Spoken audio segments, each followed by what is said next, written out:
Today, we're diving into something a lot of people ask me about, and it's a question that creates an incredible amount of confusion. How do you actually know when an avoidant partner sees you as different, not just someone they enjoy spending time with, not just another relationship in a long list of experiences, but someone who occupies a unique place in their emotional world? In other words, how can you tell when you're the one they've genuinely chosen?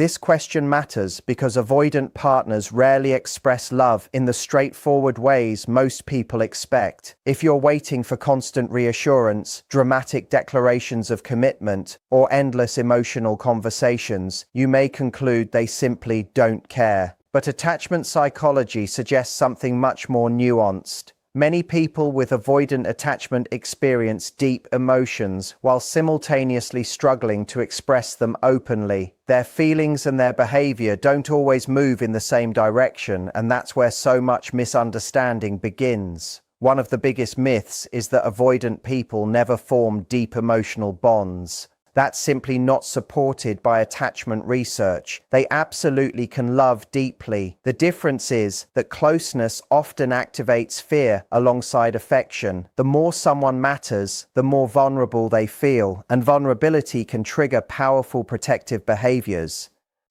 Ironically, the person they value the most may also be the person who unintentionally activates the strongest desire to create distance. That's why people often say, if they loved me, why did they pull away?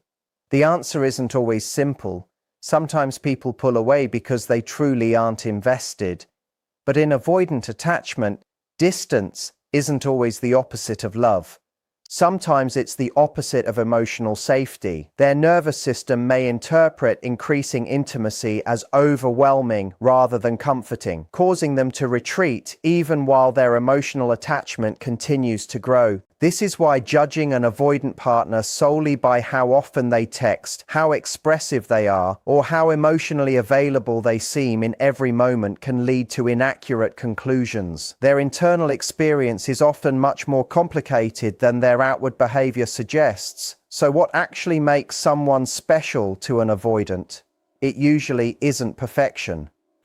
It isn't being endlessly patient. It isn't sacrificing your own needs to prove your loyalty. Instead, what often stands out is emotional consistency. Someone who doesn't constantly pressure them for reassurance, but also doesn't disappear whenever things become difficult. Someone who respects boundaries without abandoning their own. Someone who creates an atmosphere where closeness doesn't automatically feel like losing independence. That doesn't mean becoming emotionally unavailable yourself. Healthy relationships aren't built by playing games or pretending not to care. It means developing enough emotional security that connection isn't driven by anxiety or constant pursuit. Interestingly, many avoidant individuals become most aware of someone's importance when that person stops chasing them. This isn't because they enjoy being ignored. It's because the absence of pressure allows them enough emotional space to notice what they genuinely feel, rather than simply reacting to what feels overwhelming. When the constant cycle of pursuing, reassuring, arguing, and repairing finally becomes quiet, something unexpected can happen. They begin experiencing the relationship without the emotional static that previously dominated their attention. For some, that's when they finally recognize how much the other person actually mattered. Another sign that you're someone they genuinely value is that they gradually begin allowing you into parts of themselves they normally keep hidden. This may not happen through dramatic emotional speeches. Instead, it often appears in subtle ways. They tell you about fears they've never shared. They ask for help instead of insisting they can handle everything alone. They become more willing to discuss conflict instead of disappearing whenever uncomfortable emotions arise. These changes rarely happen overnight. Avoidant attachment develops over many years, often as a response to early experiences where vulnerability didn't feel safe. Those protective strategies don't simply disappear because they meet the right person. Real change usually happens gradually through repeated experiences of trust, consistency, and emotional safety. That's also why it's important to distinguish potential from reality. Many people spend years believing an avoidant partner could change someday. Sometimes they do, sometimes they don't. What matters isn't the promise of future growth. What matters is whether you can actually observe that growth happening. Are they becoming more emotionally available? Are they taking responsibility after conflict? Are they communicating more consistently than before? Are they making an effort to understand your needs as well as their own? Those behaviors matter far more than occasional emotional breakthroughs or beautiful words spoken during moments of vulnerability. Being chosen isn't measured by how intensely someone feels in private. It's measured by the choices they continue making over time. Healthy love isn't only about emotion. It's about repeated actions that build trust, reliability, and mutual security. At the end of the day, the strongest indicator that an avoidant partner truly sees you as special isn't that they never become distant, it's that they keep finding their way back with greater honesty, greater accountability, and a growing willingness to stay emotionally present instead of letting fear make every important decision. Because lasting relationships aren't built on perfect attachment styles. They're built on two people who are both willing to grow, face discomfort, and choose each other again and again, not only when it's easy, but especially when genuine intimacy asks them to become someone stronger than they were yesterday. When you're genuinely the person for them, even if they never come right out and say it in so many words. And before we get into it, I want to be upfront with you. A lot of you watching this are probably going to recognize yourselves in what I'm about to describe. It's important to understand that avoidant people express love very differently than most of us expect. So I put this together so you can check your own relationship against these signs and get a clearer sense of whether you're loved. Because chances are you're loved by somebody, possibly by the very partner you're worried about right now. I also want to say something important before we start, because I don't want this video to accidentally trap anyone. Just because your partner loves you deeply doesn't mean you're obligated to stay with them. You can stay if that's genuinely what you want. You can also leave if that's what's right for you. Neither choice is wrong. This isn't me telling you to stick around, because they really do love you deep down. This is purely informational, so you can walk away from this video with a clearer picture, understanding that you're probably loved far more than you currently believe. What you do with that information is completely up to you. I say all of this because in my practice, I've noticed a pattern. People who are with avoidant partners often spend so much time questioning whether they're loved at all that they never actually get to the more useful question, which is what they want to do about it once they know the answer. So many people come into session convinced their avoidant partner feels nothing, when in reality the feelings are there, just expressed in a completely different dialect than what they were expecting. Learning to read that dialect doesn't mean you have to accept everything about the relationship as it currently stands. It just means you finally get accurate information instead of guessing in the dark. All right, let's get into it. The first sign is fairly specific, but honestly, it comes up so often that I had to include it. As a therapist, I see this pattern constantly in my sessions. Typically, if you've stuck around for years, sometimes even just several months, you're very likely their person. That's genuinely the language avoidant individuals use when they talk about someone they consider theirs. She's my person. He's the one for me. It really can be that simple. Honestly, this is probably the single most common indicator, whether you're the avoidant one yourself or you're partnered with one. If you and your partner have been together for a couple of years or more, especially if there was ever a breakup where they were the one pushing to reconcile, or you found your way back to each other after some time apart, that tells you something important. They kept you in their life because you are their person. It really is that straightforward. This pattern tends to show up most clearly once you've crossed that 2-year plus mark, though of course it's not a hard and fast rule every single time. It's worth understanding why this particular phrase carries so much weight when it comes from an avoidant person. For most people, calling someone my person might just be a casual, affectionate way of speaking. But for someone who's spent years keeping people at arm's length, who's built an entire identity around not needing anyone, choosing to describe you that way is a much bigger deal than it sounds. It means you've broken through something. It means that somewhere along the way, their guard came down enough to let you stay, even if the rest of their walls are still fully intact. That's not nothing. That's actually one of the clearest declarations an avoidant person is capable of making, even if it never comes wrapped in flowers or a formal conversation about the relationship.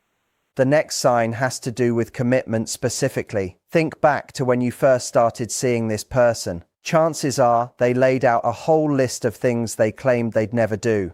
I don't do relationships like this. I don't get married. I don't really date in the traditional sense. I don't let myself get attached to people.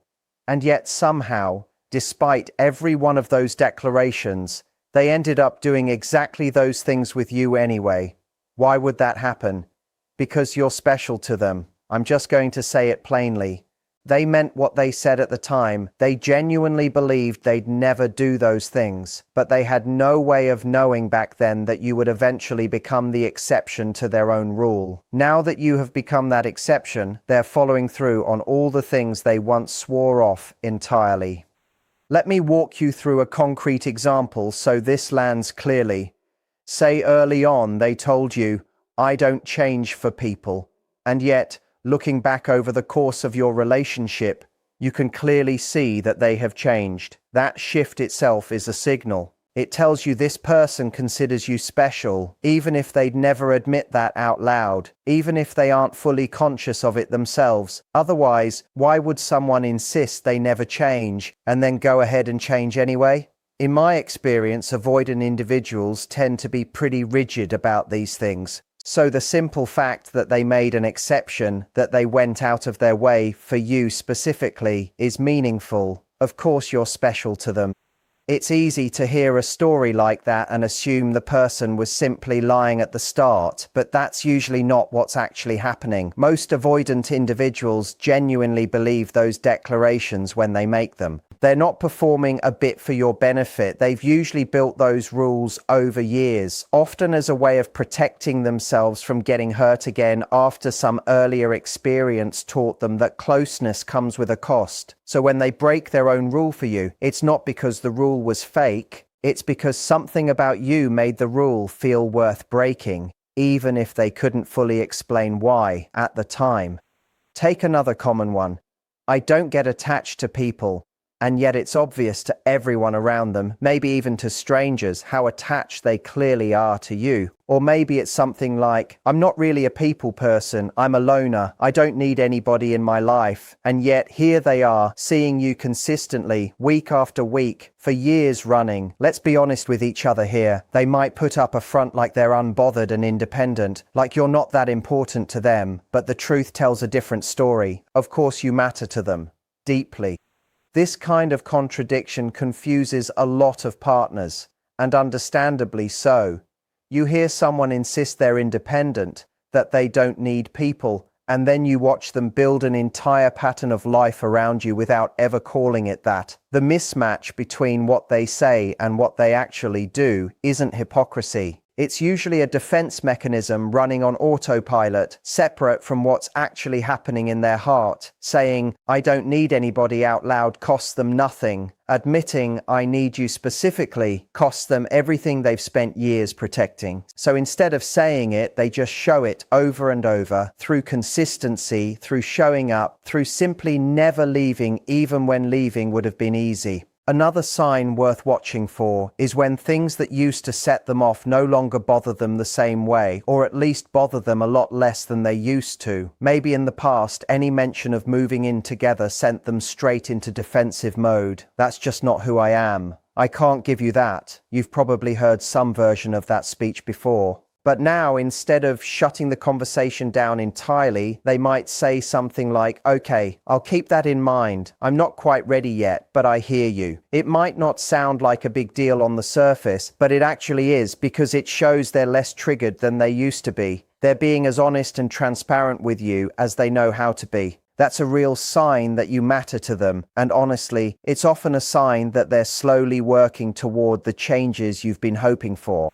This kind of shift usually doesn't happen overnight, and it's rarely something they announce. It tends to show up gradually, almost so slowly that you might not notice it until you look back and compare how they used to react to how they react now. Where a topic once triggered an immediate wall of defensiveness, now there's a pause, a moment of consideration, maybe even a follow-up question instead of a flat refusal. That pause is significant. It means they're doing internal work in real time, choosing to stay present with something uncomfortable instead of reflexively shutting it down. For someone whose default setting has always been to retreat, choosing to stay in the room, even briefly, is a genuine act of trust.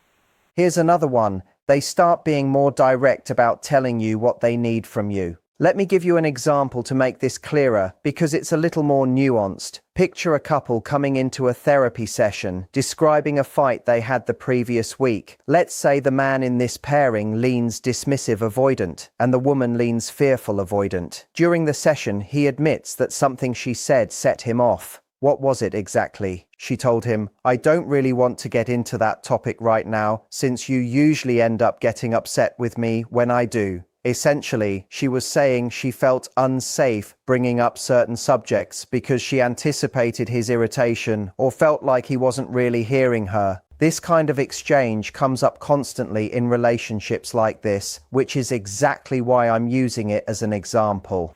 She's expressing, "I don't feel safe opening up about certain things because you tend to get frustrated or you don't really listen when I do."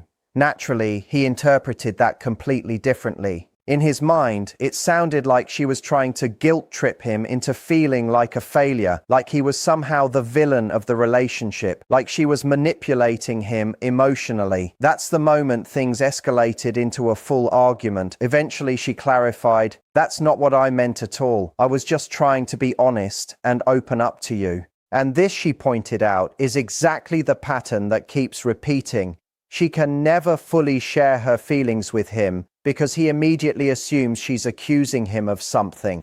That's the turning point where he starts to realize, wait, I actually do that. I make her feel this way constantly. I've done it again. Maybe he apologizes in that moment. But here's the part that really matters, the part that shows he sees her as genuinely special. He goes a step further and admits something vulnerable. He tells her what he actually needs from her. Reassurance that she isn't trying to manipulate him whenever she brings up a difficult topic.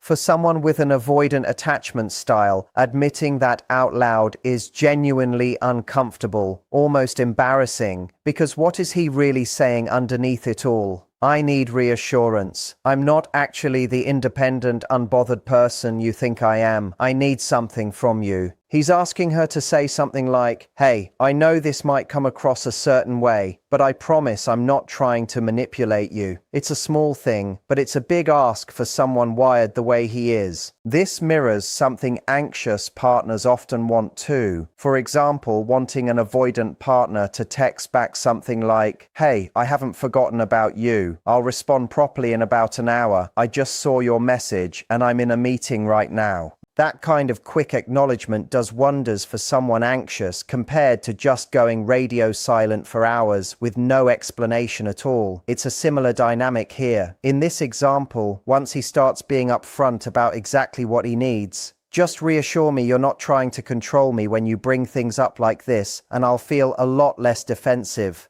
That's a meaningful shift. Before, he would have simply shut down, gone quiet, or withdrawn entirely without saying a word. Now he's actually telling you what's going on inside him, which means he's trying to stay engaged instead of running away. And that right there is a clear sign that you are special to him.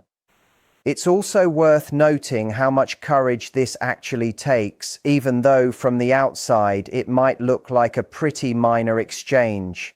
Avoidant individuals are often raised or shaped by past experience to see needing anything from another person as a weakness, almost as a failure of character. So when one of them turns around and says out loud, "Here's what I need from you," they're not just solving a communication problem in the moment. They're overriding a much older, deeper instinct that's been telling them for years to just handle it alone and never ask. That override doesn't happen for people who are replaceable to them. It happens for the people they're genuinely afraid of losing. I want to pause on this example for a second because I think it captures something a lot of people miss.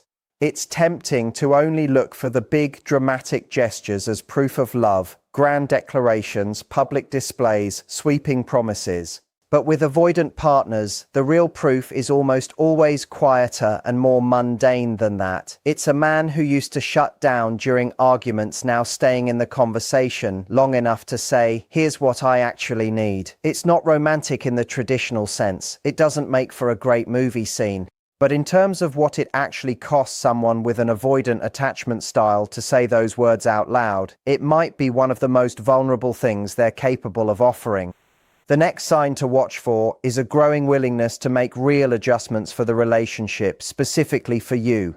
Maybe they've realized they tend to get irritated or snap easily, and instead of brushing it off, they actually say something like, "I'm going to work on that. I don't want you feeling cornered or like you have to walk on eggshells around me." Or maybe you've mentioned wanting more phone calls, more consistent communication, and you start noticing they're actually making that effort now. When you see genuine adjustments like that happening, take note. That's a meaningful shift, and it doesn't happen for just anyone. It helps to remember that change, for an avoidant person, usually isn't loud or sweeping. You're probably not going to get a heartfelt speech about how they're going to become a completely different partner starting tomorrow. What you'll get instead are small, almost invisible corrections happening in real time, catching themselves mid-snap and softening their tone, remembering to call when they said they would instead of letting it slip, checking in on a bad day without being asked. None of these things look impressive from the outside. But if you know their baseline, if you know what they were like before, these small corrections tell you they're actually trying, and trying is not something avoidant people do for people who don't matter to them. Another sign is when they start talking about the future with you, even in small, low-pressure ways that feel comfortable rather than loaded with pressure. It doesn't have to be dramatic. It's not necessarily, "Let's plan a wedding" out of nowhere. It can be something as simple as, "We didn't get to go on as many nature walks this summer. Let's make sure we prioritize that next year." That's still future-oriented language, even if it's subtle. Or maybe it's something like, "I think they're building a new development down the road.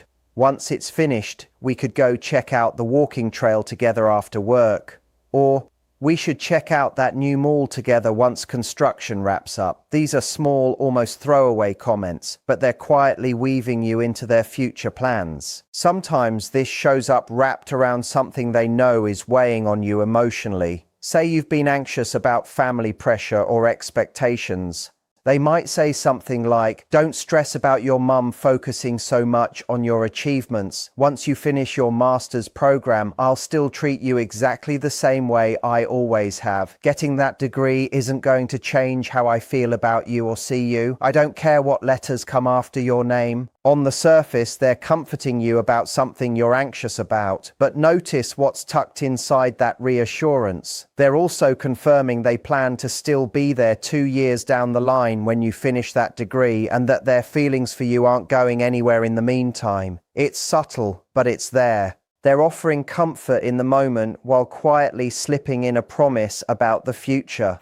And honestly, avoidant individuals do this more often than people realize, especially when they've decided, even if only privately, that you're the person who matters most to them. If you take one thing away from all of this, let it be this: love from an avoidant partner rarely looks the way it does in movies, in songs, or even in the relationships your friends might describe to you. It shows up in the small stuff, in the exceptions they make without announcing them, in the walls that come down an inch at a time instead of all at once. In the future, they start quietly building with you in the background of ordinary conversations without ever formally sitting you down to talk about it. None of that makes the love less real. It just means it speaks a different language than the one most of us were taught to expect. And once you learn to recognize that language, you stop waking up every day wondering if you're loved, and you start seeing the evidence that was there all along.